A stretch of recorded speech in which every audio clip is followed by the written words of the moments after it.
ഖുർആൻ പഠിപ്പിച്ചു, നിങ്ങൾ മദ്യം ഉപയോഗിക്കരുത്. മദ്യം ഉപയോഗിക്കാൻ പാടില്ല. അത് എല്ലാ നികൃഷ്ടമായ നീചമായ പ്രവർത്തനത്തിൻ്റെയും ഉത്ഭവ കാരണമായിരിക്കും. നിങ്ങളിപ്പോൾ ഇന്നലെയും ഇതൊക്കെ പത്രത്തിൽ വായിച്ചിട്ടുണ്ടാവും. പെറ്റ ഉമ്മനെ മകൻ വെട്ടിക്കൊന്നു നുറുക്കിക്കളഞ്ഞു. എന്താണ് കാരണം എന്ന് ചോദിച്ചപ്പോൾ ആ മകൻ മദ്യപാനിയായിരുന്നു.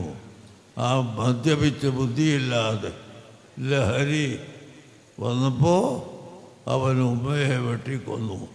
ഇങ്ങനെ എത്രയെത്ര സംഭവങ്ങളാണ് നടക്കുന്നത്. ഈ കാര്യത്തിൽ നാം എല്ലാവരും ശ്രദ്ധിക്കുകയും ഗവൺമെൻറ് പ്രത്യേകമായി ഇത്തരം സംഭവങ്ങൾ ഇല്ലാതിരിക്കാൻ ശ്രദ്ധിക്കുകയും വേണമെന്ന് ഞാൻ ഓർമ്മപ്പെടുത്തുന്നു.